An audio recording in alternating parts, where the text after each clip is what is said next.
Hi friends, ఈరోజు మనం వీడియోలో చింతా వెంకటేశ్వర స్వామి ఆలయం కోసం తెలుసుకోబోతున్నాం. సాక్షాత్తు ఆ వెంకటేశ్వర స్వామి వారే చింత చెట్టు త్వరలో వెలిసిన క్షేత్రం. ఈ గుడిలో 3 రోజులు స్వామివారి పాదాల మీద ఆ సూర్యకిరణాలు పడటం ఇంకో అద్భుతం.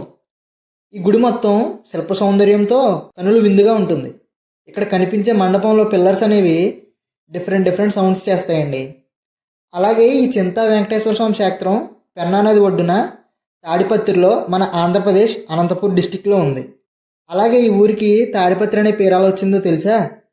రామాయణ గాథలో తాటికి ఈ ప్రాంతంలో నివసించడం వల్ల తాడిపత్రి అని పేరు వచ్చిందంటారు. అలాగే ఈ ప్రాంతంలో తాడి చెట్లు ఎక్కువగా ఉండటం వల్ల ఆ తాటాకులతో ప్రజలు గుడిసెలు నిర్మించుకోవడం వల్ల తాళపత్ర అని పేరు వచ్చిందని చెప్తారు. అలా తాడిపత్రిని రూపాంతరం చెందింది. అసలు ఈ గుడి చరిత్ర కోసం, గుడి గొప్పతనం కోసం, ఇలాంటివి కాకుండా గుడికి సంబంధించిన మరెన్నో విశేషాలు, చాలామందికి తెలియని విషయాలు తెలుసుకుందామండి.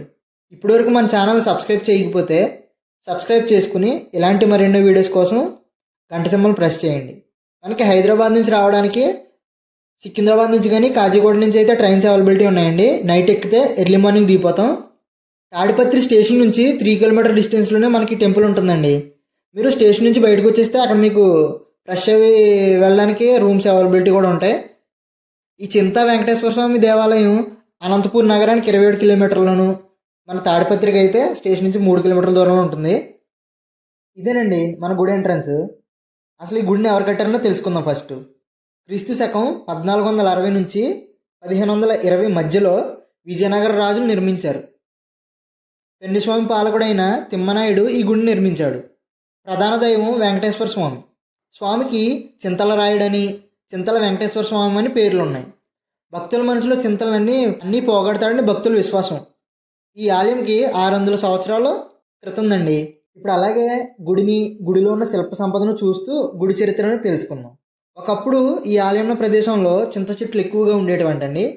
ఒకరోజు ఒక పెద్ద చింత చెట్టు నుంచి పెద్ద శబ్దాలు వినిపించడంతో గ్రామస్తులు వెళ్ళి చూడగా ఒక చింత చెట్టు త్వరలో వెంకటేశ్వర స్వామి విగ్రహం కనిపించింది. చింత చెట్టు త్వరలోంచి విగ్రహం వచ్చింది కాబట్టి చింతా వెంకటేశ్వర స్వామి అని పిలుస్తారు.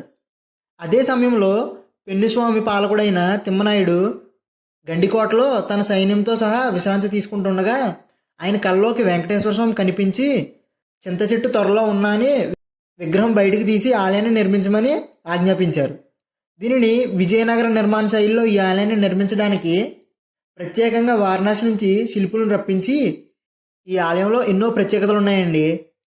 వాటిలో మొదటిది సూర్యకిరణాలు గర్భగుడిలో పడటం, గర్భగుడిలో స్వామివారి పాదాలు తాకుతాయి. ఇంకొకటి వచ్చేసి ఈ గుడిలో ఒక శిల్ప సౌందర్యం. అలాగే ఇక్కడ గుడి స్తంభాల మీద పిల్లర్స్ అనేవి డిఫరెంట్ సౌండ్స్ చేస్తాయండి. అది సౌండ్ పిల్లర్స్ అంటారు కదా. అలా ముందు ఆ సూర్యకిరణాలు ఎలా పడతాయి, ఎప్పుడు పడతాయని తెలుసుకుందాం. మనం గుడిలోకి ఎంటర్ అవ్వగానే గజస్తంభం ఉంటుందండి.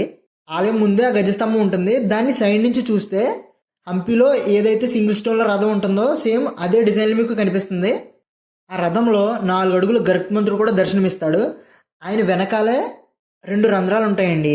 అక్కడ నుంచి ఆ సూర్యకిరణాలు స్వామివారి పాదాల మీద పడతాయి. అవి ఎప్పుడెప్పుడు పడతాయి అన్నది కూడా ఇప్పుడు తెలుసుకుందాం.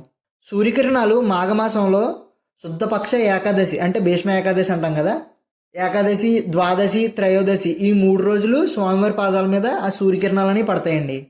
అందుకే ఈ క్షేత్రాన్ని భాస్కర క్షేత్రం అని పేరు వచ్చింది. అలాగే ఈ ఆలయం దగ్గరలో బుగ్గ రామలింగేశ్వర స్వామి గుడి కూడా ఉందండి. కాశీ అంత విశిష్టత కలిగిన ఆలయం అది కూడానే. మీరు వెళ్ళి ఒకసారి ఆ స్వామివారిని దర్శించుకోండి. ఆ శివుడి కింద ఎప్పుడు వాటర్ అనేది అలా ఊరుతూనే ఉంటుంది. మీరు వెళ్ళి ఒకసారి చూడండి. మీకు ఫుల్ వీడియో కావాలనుకుంటే ఆ గుడి చరిత్ర, గుడి యొక్క విశేషాలు మన ఛానల్లో ఫుల్ లెంత్ వీడియో చేసి పెట్టాను. ఇంట్రెస్ట్ ఉన్న వాళ్ళు వెళ్ళి చూడండి. అలాగే ఈ చింతా వెంకటేశ్వర స్వామి గుడిలో శిల్పదంప చూడడానికి అయితే 2 కళ్ళు అయితే సరిపోవండి, అంత అద్భుతంగా చెక్కారు. దీనిని విజయనగర నిర్మాణ శైలిలో అయితే చెక్కారండి. ఈ గుడి గోడలపైన ఆస్తం మండపంలోని కిష్కిందకాండ, చిత్రకూట, అలాగే సీతారాముల యొక్క అరణ్యవాసం మొత్తం చాలా పిక్చరైజ్తో చాలా డీటెయిల్గా అయితే చెక్కారండి. చూడడానికి అయితే అసలు 2 కళ్ళు అయితే సరిపోవు. మీరు ఎవరైనా వెళ్తే వెళ్ళి చూడండి ఒకసారి. అలాగే ఆలయం గర్భం పైన ఒక పువ్వు షేప్లో అయితే ఉంటుందండి. దానిని అష్టదళ రాజపద్మం అంటారు. అది ఒకప్పుడు తిరుగుతూ ఉండేదంటే సర్కిల్లో, ఇప్పుడైతే తిరగట్లేదు, స్ట్రక్ అయిపోయిందంట. అలాగే గజస్తంభం ముందు ఉన్న రాయిని కూడా మీరు ఫ్రంట్ ఒక రాయి ఉంటుంది, ఆ స్టోన్ కూడా మీరు తిప్పితే తిరుగుతూ ఉంటుంది. ఈ ఆలయంలో సీతారాముల ఆలయం, పద్మావతి ఆలయం, అలాగే ఆంజనేయ స్వామి ఆలయం, ఇంకా చాలామంది దేవతల ఉపాలయాలు అయితే ఉన్నాయండి. అవి కూడా మీరు ఇక్కడికి వస్తే దర్శించుకోవచ్చు. ప్రతి సంవత్సరం దుర్గాష్టమి నుంచి బహుళ తిథియ వరకు ఇక్కడ బ్రహ్మోత్సవాలు అయితే అంగరంగ వైభవంగా జరుగుతాయండి. ఆలయం బయట ఎత్తైన రాజగోపురం, అలాగే అరుదుగా ఒక రాతి మీద శిలాతోరణం మనకి ఇక్కడ కనిపిస్తూ ఉంటుందండి. అలాగే పక్కన ఒక పెద్ద ఉయ్యాల కూడా కనిపిస్తుంది. దాంట్లో అప్పట్లో స్వామివారిని ఉయ్యాలు ఊపేవారంట. ఆ పైన ఉన్న రాడ్ కొంచెం కదలడం వల్ల ఎందుకులేని ఆపేశారంట. అప్పటి నుంచి అది ఉయ్యాలు తీసేశారు. ఇదండి గుడి యొక్క చరిత్ర. వీడియో నచ్చితే లైక్ చేసి ఇలాంటి మరిన్ని వీడియోస్ కోసం మన ఛానల్ సబ్స్క్రైబ్ చేసుకోండి. Thanks for watching. నెక్స్ట్ వీడియోలో మళ్ళీ కలుద్దాం.